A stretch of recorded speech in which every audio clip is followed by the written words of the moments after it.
It's Cash Color Cannabis, a high level of conversation from live from LivehiphopDaily.tv. And this episode is brought to you by Burning Acre Cannabis Bakery. Burning Acre Cannabis Bakery is an award-winning bakery and manufacturer located in Columbia, Tennessee, and sources only local or organic ingredients from carefully selected fresh farms around the Southeast and Tennessee. All the edibles are made to order from their in-house bakery in Columbia. Burning Acre is committed to providing a luxury experience backed by consistency, science, and transparency. Their owner, John Curtin, is an award-winning pioneer and an expert in the cannabis space and is 100% committed to ensuring that Burning Acre products set the bar for quality standards in the industry. So definitely check them out. Follow them on Instagram at Burning Acre. Without further ado, man, I got a guest in the building, man. We was just chopping up a little bit about South Carolina and how I've told this story plenty of times on the podcast. Hopefully y'all listen, but there was a time I went to Charleston, South Carolina, and I literally got scared straight. Like I knew never gonna live, and it's because them boys are they was just like, I don't care. I don't care. But I got my man Derrick Hopkins Muhammad in the building, the boss of Bossfield Farms out in South Carolina, and I'm actually glad to have him in the building, man. Thank you so much for being a guest tonight. Absolutely. Thank you for having us. No problem, man. So I've learned a lot about you through my guy Eli, man. He spoke about you since last year, really. Yeah. Like he's brought up Bossfield Farms, and I've watched him online be at the farm. I ain't never got an invite, you know what I'm saying? But I watched him be at the farm and all that. But I do know you. Before we get started, please just introduce yourself. Tell us what you do.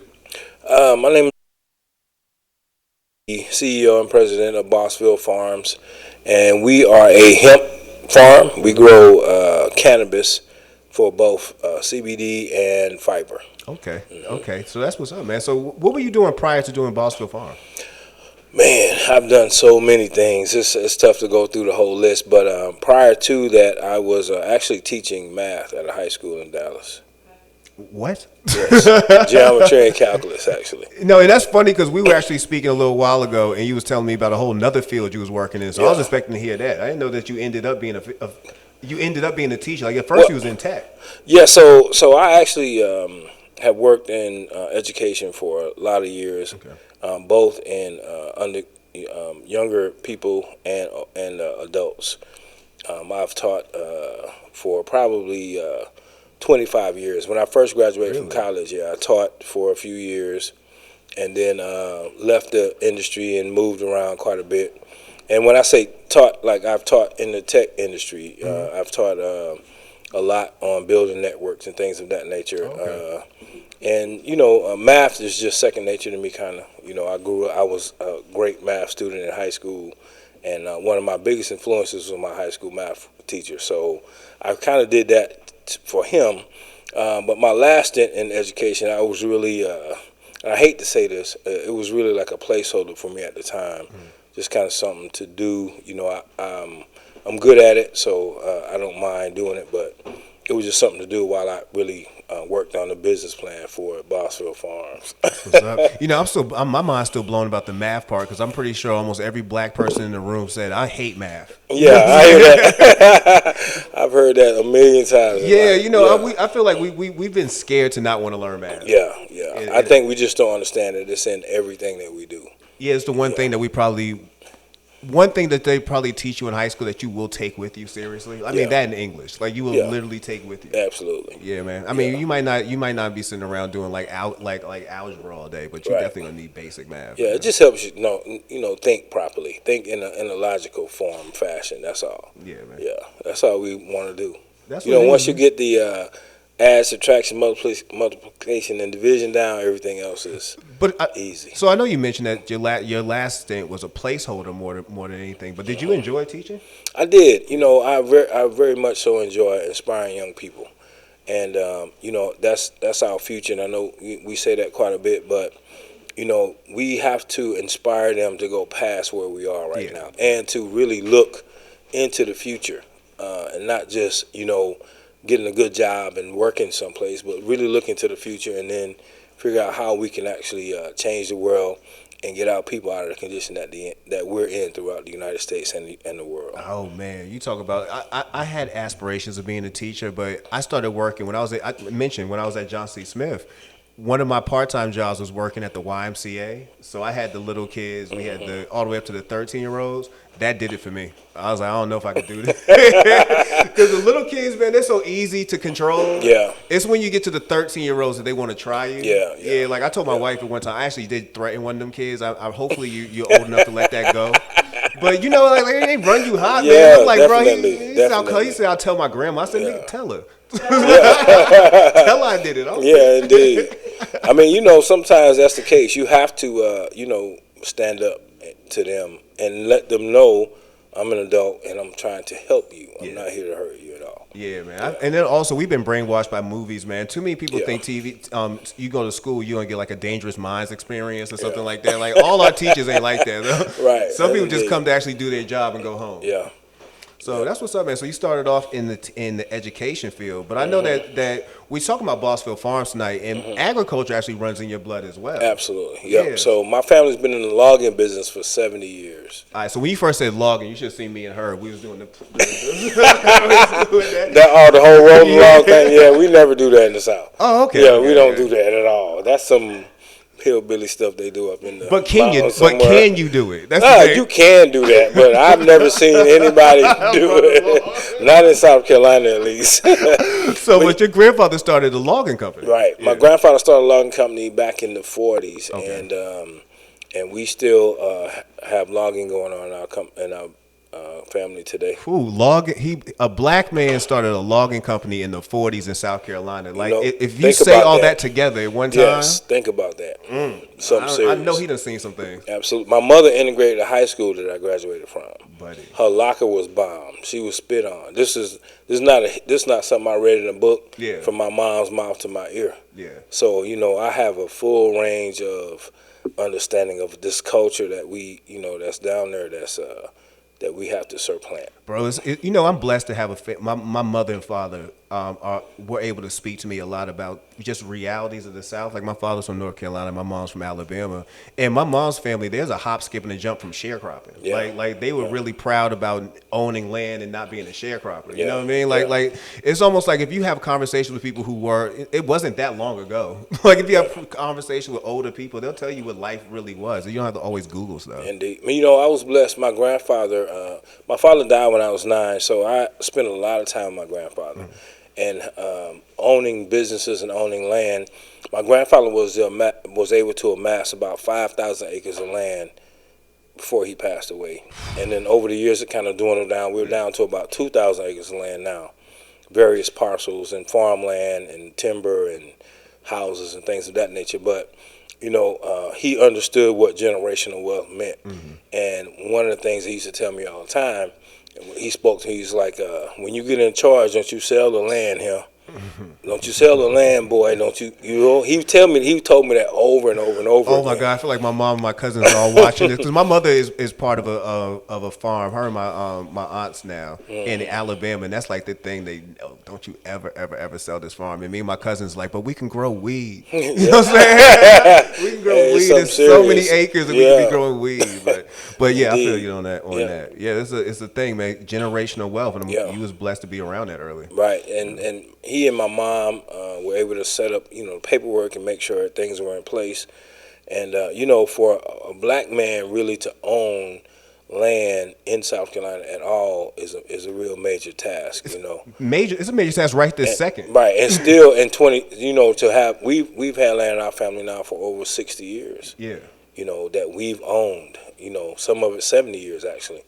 And so, one of the things that we have to do as black people is buy land. Yeah. And, my grandfather taught me another lesson that I never will forget. He said, everything that you see comes out of the ground. Everything that you eat comes out of the ground.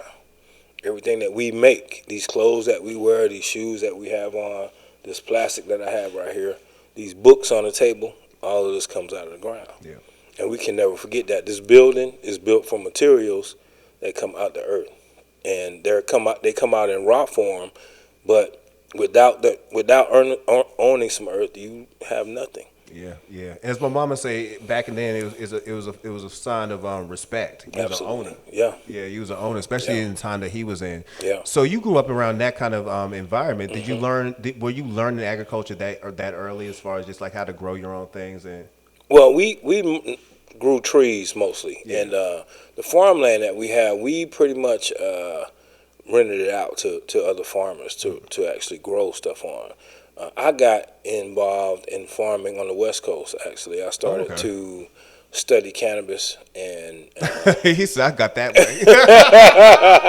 and so it just was like, let me see what's going on in this, and then I start thinking about all the land that we have back home, and then when hemp first started to create a buzz around 2012, 2013, and then Obama signed the 2014 Farm Bill, Farm Bill. allowing us to actually grow hemp again in the United States. Then I really was like, man, I got to get home, because I was out in Arizona at the time. Yeah. And so I came home in 2013, and 2013 through 2015 and 16, I was at home really kind of helping my mom organize, because my grandfather died in 2010, so she really was trying to hold it together.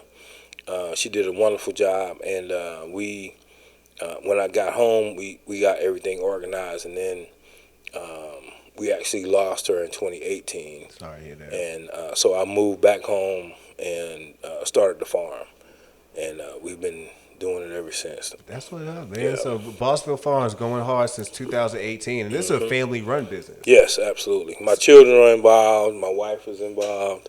We bring the whole family. Now that sounds like a TV show. You know what I'm saying? Like something you'd watch on TV. Yeah, like Bossfield yeah. Farms on Wii. Yeah, indeed. We really we try to really educate a lot. Like I said, I'm a teacher by nature, and so a big part of the farm is teaching. I want people to understand what cannabis is and how it can be used. Yes. For all the purposes that it can be used for. And so, we involve the whole family, man.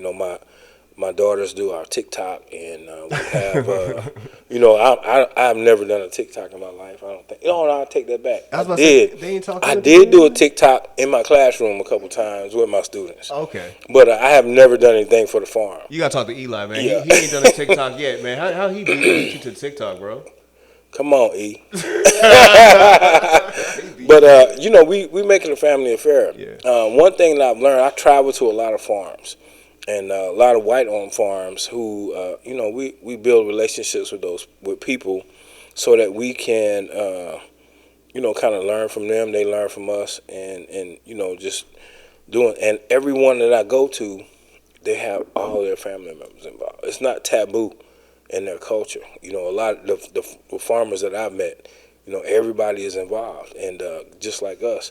And so that really brings a sense of security in one sense, because, when you're dealing with families, you don't worry about some of the riffraff that comes along with what we've been doing in the industry for so long. No, you just run into family issues. Well, you do run into family issues, of course, absolutely. You run into that. Yeah. And I feel like, one thing that we're watching is a generation stray away from growing. Like we're now so tech savvy. We're now so into things like that we've gotten away from actually putting hands into the ground and growing. Yeah. How do you feel like we could interest a younger generation into getting involved in agriculture? Bringing tech into it. Technology and automation are big parts of it. And I really that's what I lean on the young folk for now. And my children and some of our people that work with us is how do we get technology infused into our business to help us run it. And we really need to also educate people that you don't buy food. Food at the grocery store is not where it originates. It originates in a field somewhere that a farmer grew that you can go to the grocery store and buy. But it's very important for them to understand all of the facets of growing and why it's important. And we just have to continue to educate. Yeah. Let's get back to Bossfield Farms. Okay. So Bossfield Farms, man, you talking about how many acres is the farm involved in, and how much of it is dedicated to strictly growing hemp? We have 88 acres that we are currently growing. The farm is on. Okay. And 17 of it we did this year. We actually did 30,000 plants this year on one farm, and we did a little over 1 million plants per acre on another farm for the fiber. It's a lot of growing, man. Yeah. It's the thing about growing for fiber and growing for CBD.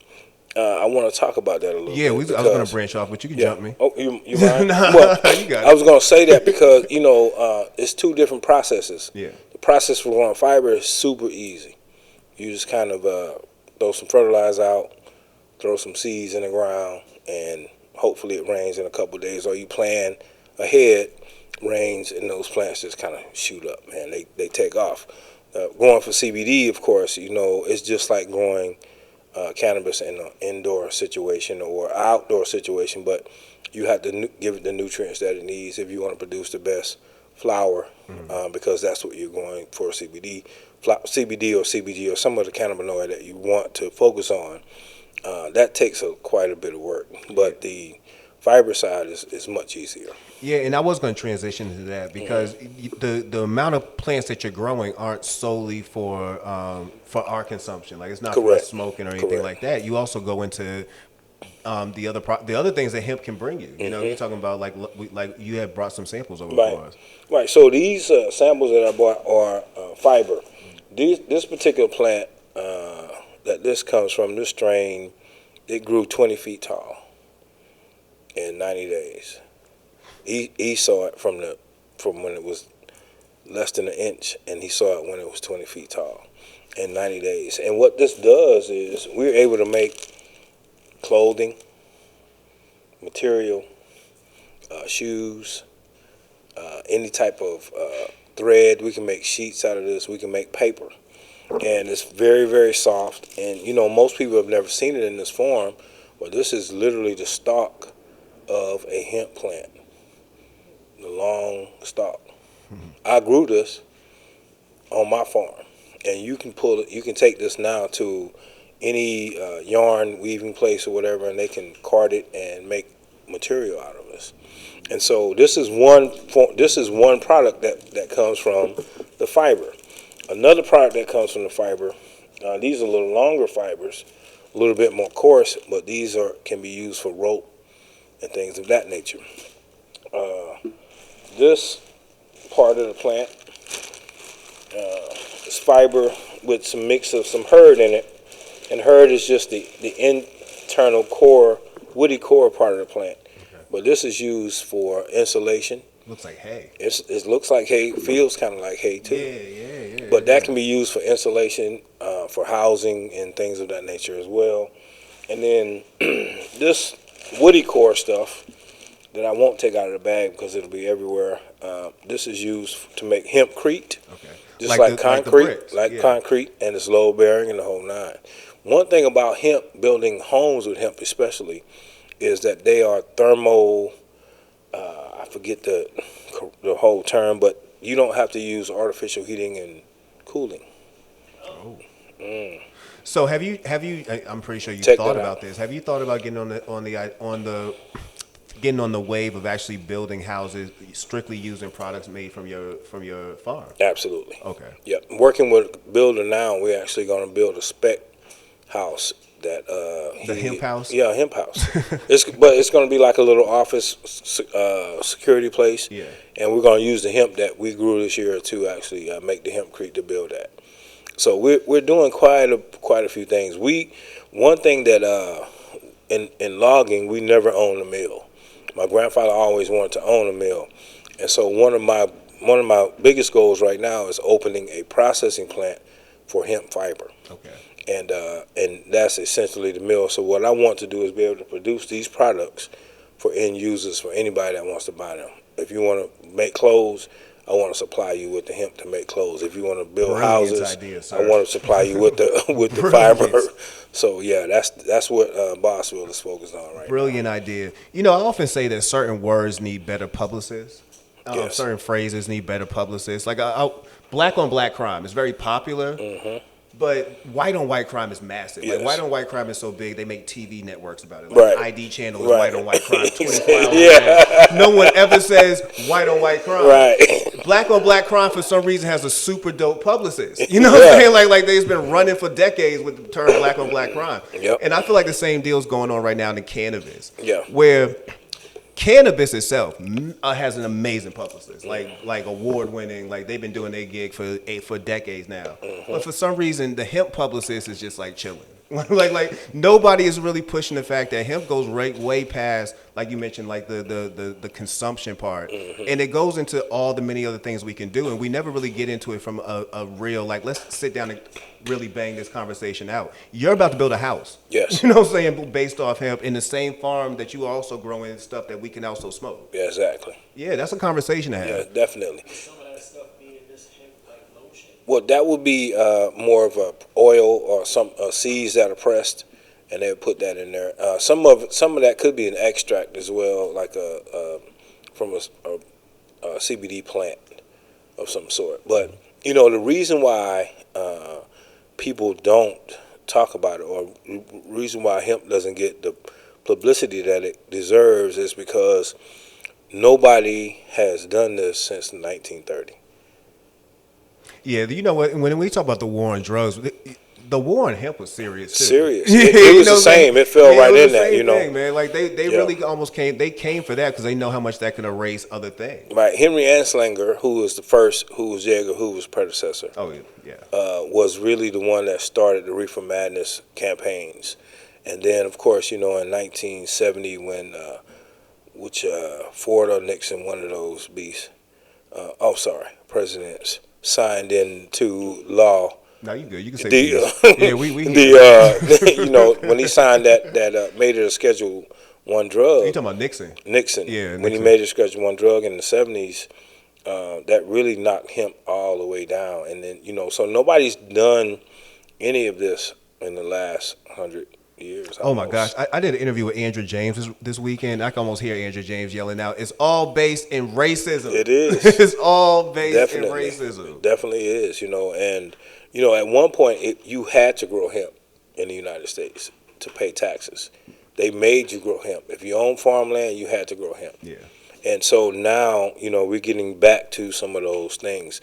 And see, what I bring a very broad perspective to the hemp game, because we were in logging. And so really a big part of pushing hemp down too was the logging lobby.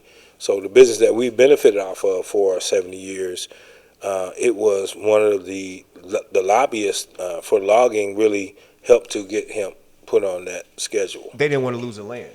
No, so you got to think about this. Think about all the innovations and everything that's happened in the United States over the last 100 years. Yeah. We migrated west. We built freeways and homes at an alarming rate. All of those things were built from.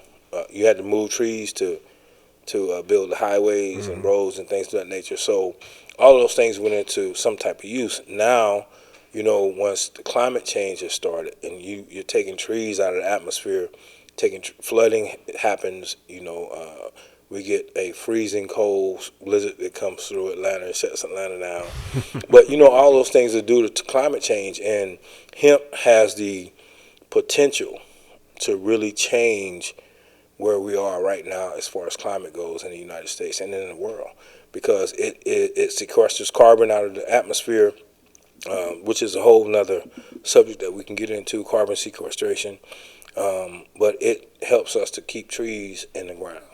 Trees take 12, 15, 20, 25 years to grow to maturity, but keeping those trees in the ground keeps the environment stable, and it keeps us from flooding out all over the United States.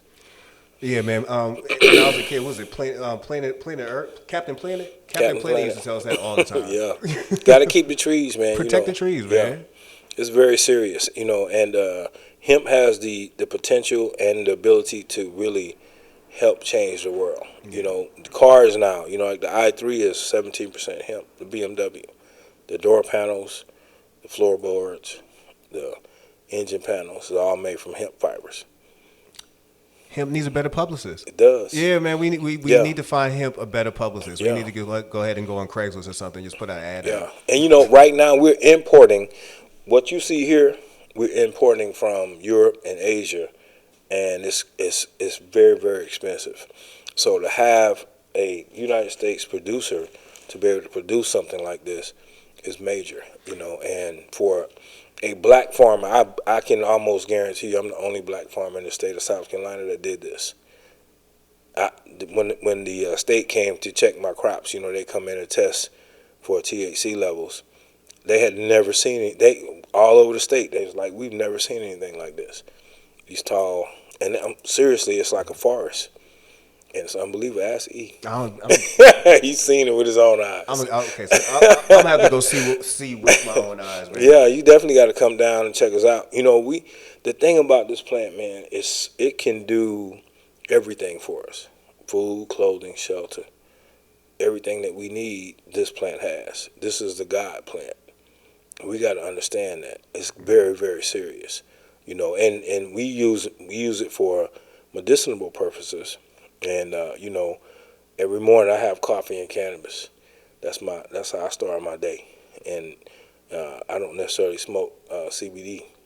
You understand what I'm saying? So, but you know that extends my day straight. Like you said on one of your previous podcasts, you know, our minds really are going 100 miles an hour. We have a lot to do, and cannabis really does help you, you know, stabilize your mood, align your thoughts, and connect with the universe and do some major things. It really does, man. I'm glad you get your coffee and cannabis. Absolutely, brother. Must. It's a must. You know, being a farmer and being in the space that you're in, I'm sure that you have to mix with people who don't look like you a whole lot. Absolutely.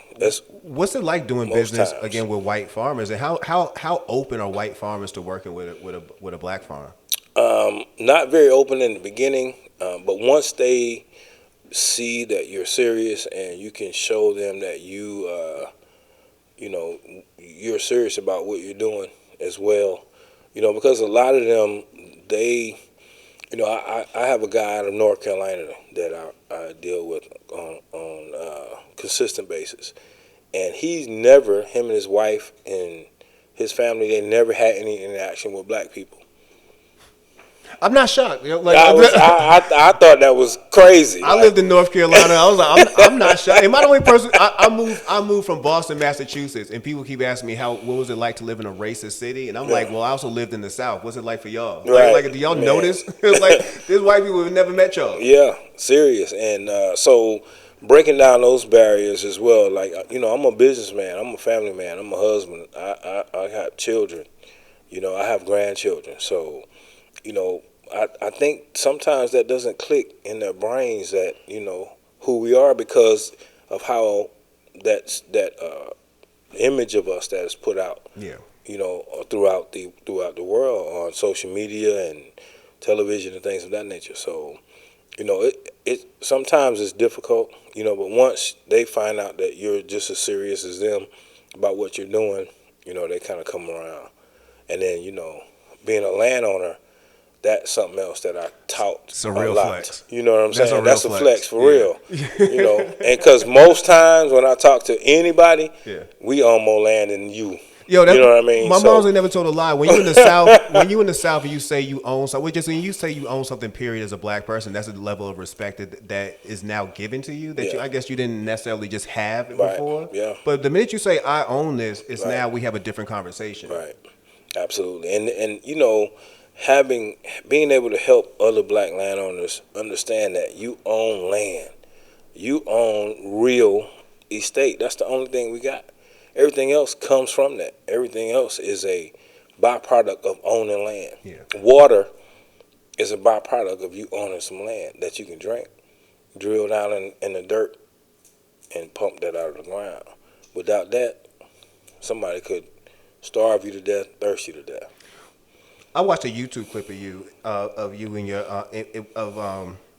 when they were speaking to you about the Hemp 101 class. Mm-hmm. Is that something that's an ongoing thing, like as far as you teaching other people about the whole system, basically what you do? Absolutely. Okay. So I have a 420 planting party. Okay. Every year on the farm, and it's cannabis friendly of all sorts. But the goal of that party is to actually get people out into the field, number one, to touch the plants. Cannabis has had such a bad stigma placed on it for so many years, and having people touch it and people understand that it's more than, of course, we smoke cannabis for a nice feeling. We get high, but there's so many other uses for it, and it's very, very important that we teach that to all of our people and get them to understand that this is the God plant. I'm gonna say that again, the God plant. If you don't believe me, try and find one that's more versatile on the planet, anywhere. I challenge anybody. I've studied this for going on 20 years now. Everything about it. I was asking my wife earlier. I said, "Can you tell me something, man? Make sure I got everything." She said, "There's nothing I can tell you about none of this stuff that you don't already know." And a lot of it comes from really trial and error, talking to other growers who grow. I was listening to some of the previous podcasts that you've done, and I forget the brother's name, but he has a family that he said, learning how to grow is one thing. And you were mentioning decriminalization and legalization. I think legalization is something that we must do. And while speaking on that, I want to say we must let every person, especially every black person that's ever been arrested for cannabis, out of prison. We must do that. We have to advocate for that. And with your platform, please find someone. I know I've seen you've done it before. You had an attorney on not long ago. But we must advocate to get our people out of jail, man. And because they locked us up for this plant. Like this, I literally grew this, man. This right here is something that we can build houses and cars with. We can save people's lives with this plant. And so we have to advocate for that. But decriminalization and legalization, I think we have to push for that as much as we possibly can. And we have to make our lawmakers and people in Congress and various folk, be accountable and let these people out. Because that's really what the holdup is. It ain't about the plant no more. It's really about how am I going to fill these beds that I'm going to lose all these people from the federal prison system. Boy, we just again, I'm gonna give y'all a little preview of an interview that will be released, and again, my friend Andrea James. And if you don't know who Andrea James is, she's part of the Free Her campaign. She does a lot of amazing things as far as helping black women in particular, get out of prison. Like she's been instrumental in getting a lot of people clemency and getting a lot of people out. But when we were speaking, she had brought up the fact that she lives in Boston as well. And she told me, she said, you basically grew up on the $1 million blocks. And they called them the $1 million blocks not because people was making millions of dollars on them, but because of what I was. That you as a person was more valuable to them in jails. So all these jails was being built up. They used to call them the $1 million blocks. Like, we can just pull y'all up out of here. You know what I'm saying? And fill all these up. They hide us behind those walls, man.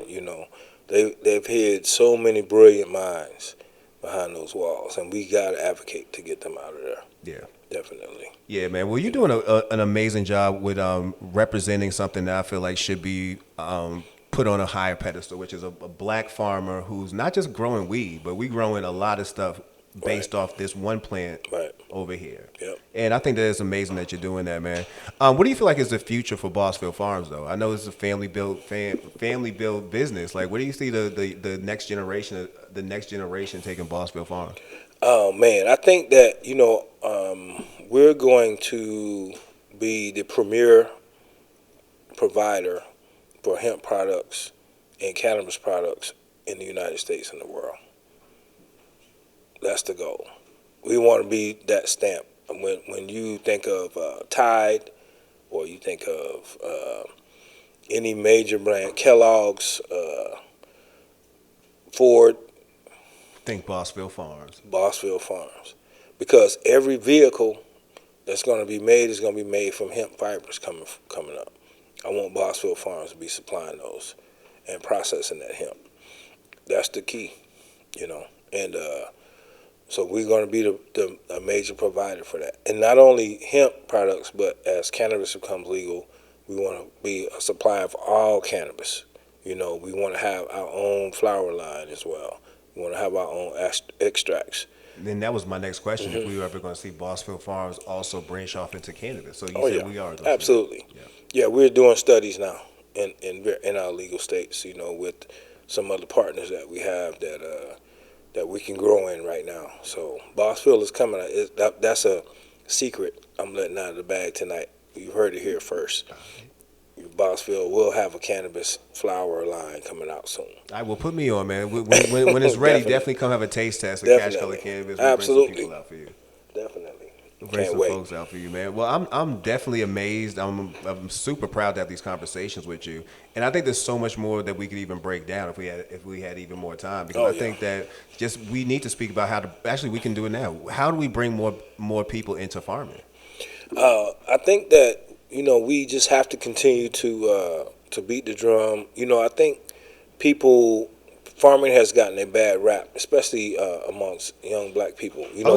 We try to get out of farm. Even I left South Carolina when I was 17. I went to school in Dallas to begin with at Bishop College, and then I graduated from Prairie View A&M University, which is an agriculture and mechanics school, right? But I went there for engineering, and so I think that we have to just find a way to make farming cool again and make people understand that farming is the basis for everything that we do, literally, I think you mentioned going to an HBCU. One big thing would be helpful is more HBCUs, especially HBCUs that have agriculture and technical agriculture, anything like that in their names. Like you should be doing that from North Carolina A&T down to Prairie View, down to Prairie View, Tuskegee. We should be definitely Tuskegee. We should definitely be seeing these schools push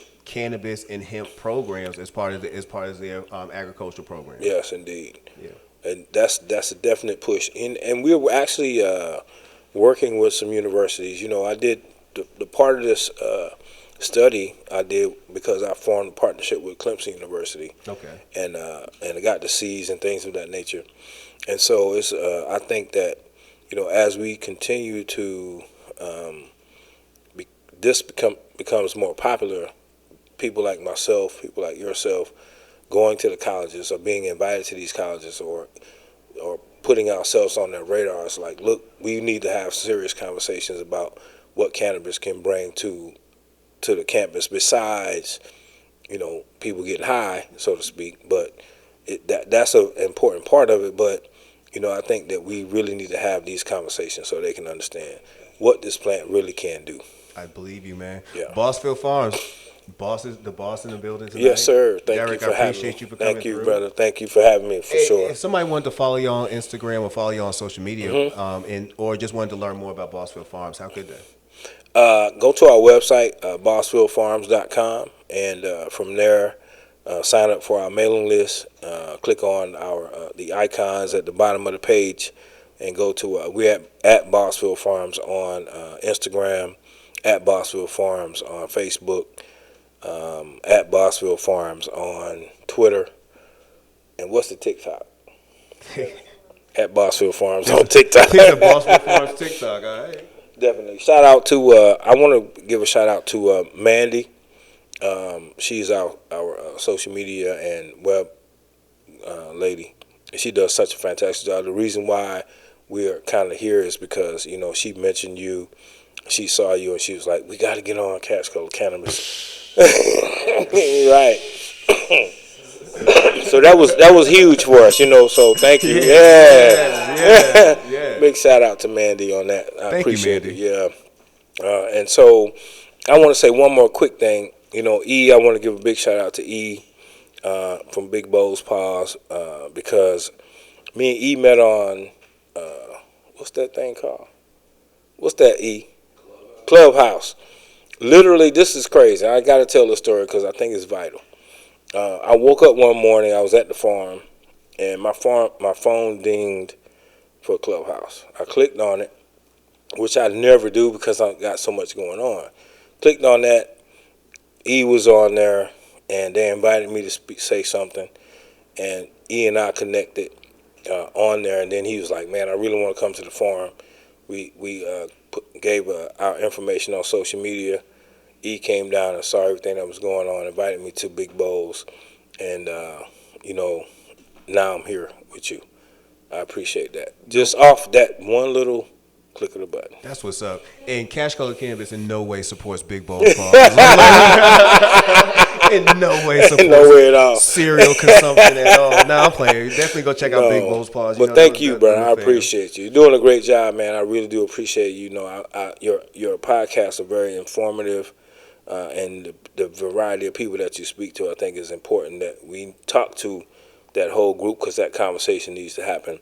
We definitely got to talk more about this hemp and what it can do. Facts, man. Appreciate you coming through. And that's Cash Color Cannabis, a high level of conversation on LivehiphopDaily.tv. Thank you.